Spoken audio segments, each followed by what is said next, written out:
Good afternoon বন্ধুরা, দেখো আজকে আমার হাতে এটা কি বলো। এটা হচ্ছে ফুলকপি, তোমরা অবশ্যই সবাই চেনো। তো এই ফুলকপির আমি আজকে একটা নতুন রেসিপি তোমাদের সাথে শেয়ার করলাম। হয়তো অনেকের কাছে এটা নতুন নাও হতে পারে, কিন্তু আমার কাছে স্পেশালি নতুন রেসিপি। আমি একটা জনের কাছ থেকে আর কি জেনেছি। তো আমি ভাবলাম তোমাদের সাথেও একটু শেয়ার করি। তো দেখতে থাকো আমার এই ভিডিওটা। প্লিজ কেউ স্কিপ করো না, তাহলে জানতে পারবে না যে আমি কিভাবে পুরোটা বানিয়েছি। তো আমি এই জন্য যথারীতি বাজার থেকে একটা ফুলকপি এনেছিলাম, সেটাকে কেটে নিলাম। কেটে তার ডাঁটাগুলোকে আমি বাদ দিয়ে দেবো, ঠিক আছে। ডাঁটাগুলো বাদ দিয়ে সেটাকে আমি কেটে ফেলে এবার জলে ওটাকে ভালো করে ধুয়ে নেব। নিয়ে কি করব বলো তো, প্রেশারে আমি ওটাকে সিদ্ধ করব। তো এইটাকে এখন আমি প্রেশারে বসিয়ে দেবো।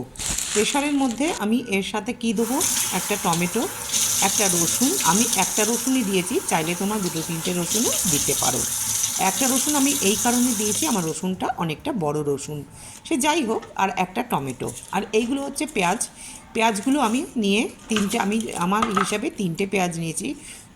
তোমরা চাইলে এর থেকে বেশিও নিতে পারো, কমও নিতে পারো। আর বড় বড় তিনটে রসুনের কোয়া, এগুলোকে আমি যথারীতি ছাড়িয়ে ফেলবো। আর এবার দেখো এটাকে আমি দু টুকরো, গোবিটা যেহেতু বড় অনেকটা, তো সেই জন্য আমি এটাকে দুটো টুকরো করে নিয়েছি। নিয়ে এবার আমি এটাকে প্রেশারে দিয়ে একটু সিটি মেরে নেবো, যাতে ভালোভাবে গলে যায়।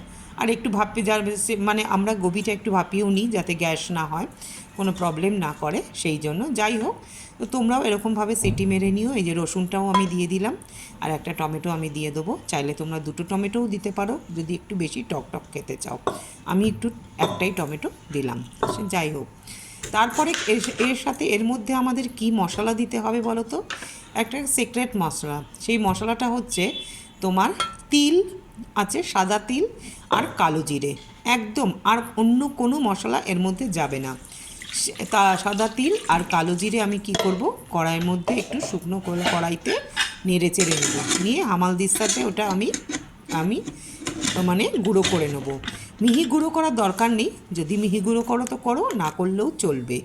যাই হোক, এদিকে আমার দেখো কড়াই ইয়েটা হতে থাকছে প্রেশারে। আমি তো এবার কি করছি, এই যে শুকনো তিল আর হচ্ছে কালো জিরেটাকে আমি এখন এবার একটু শুকনো কড়াইতে এই যে ভেজে নিচ্ছি। নেয়ার পর আমি এখানে কি করব, কাটা পেঁয়াজগুলো, যে তিনটে পেঁয়াজ আমি নিয়েছিলাম, পেঁয়াজগুলো আবার ভেজে নেবো বেরেস্তার মতো করে। তার আগে বলি, শুকনো লঙ্কা আর হচ্ছে তোমার এই যে হামালদিস্তায় দেখো আমি এইটা গুঁড়ো করে নিলাম।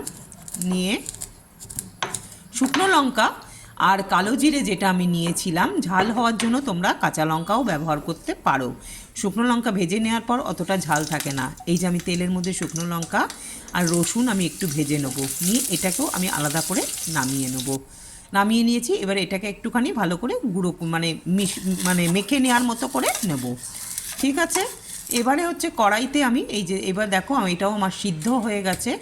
সে গোবিটা নামিয়ে আমি এই যে স্ম্যাশ করে নিয়েছি হাতার সাহায্যে। তোমরা চাইলে মানে কাঁটা চামচের সাহায্যেও করতে পারো। আমি হাতা দিয়েই করে নিলাম। এটা করে নিয়ে এরকমভাবে স্ম্যাশ করে নেবে কড়াইতে। সেই তিনটে পেঁয়াজ আমি কেটে রেখেছিলাম সেটাকে এই যে ভেজে নিলাম। ভেজে নেওয়ার পর এই যে আমার স্ম্যাশ করা গোবিটা, সেটা আমি নুন হলুদ দিয়ে কড়াইয়ের মধ্যে ঢেলে দেবো, ঠিক আছে। নুন আর হলুদ পরিমাণ মতো দিলাম, তোমরাও পরিমাণ মতোই নুন হলুদ দিও। দিয়ে এই যে পেঁয়াজটা দেখো বেরেস্তার মতো আদা ভাজা হয়ে গেছে। এবার আমি গোবিটা কিন্তু ঢালবো। পেঁয়াজটা একটু ভালো করেই এরকম লাল লাল ভাজতে হবে, যাতে মানে একটু সাদা ভাব না থাকে।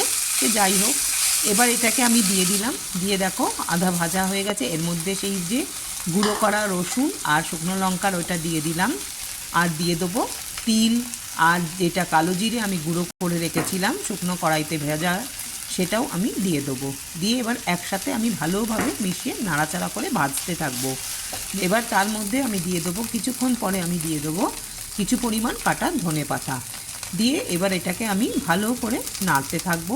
নাড়াচাড়া হয়ে গেলে, তোমাদের যখন মনে হবে এটা ভালো মতো ভাজা হয়ে গেছে, নাড়াচাড়া হয়ে মিশে গেছে, দেখো এবার আমার এটা বাটিতে নামিয়ে নিলাম। রেসিপিটা কেমন লাগলো?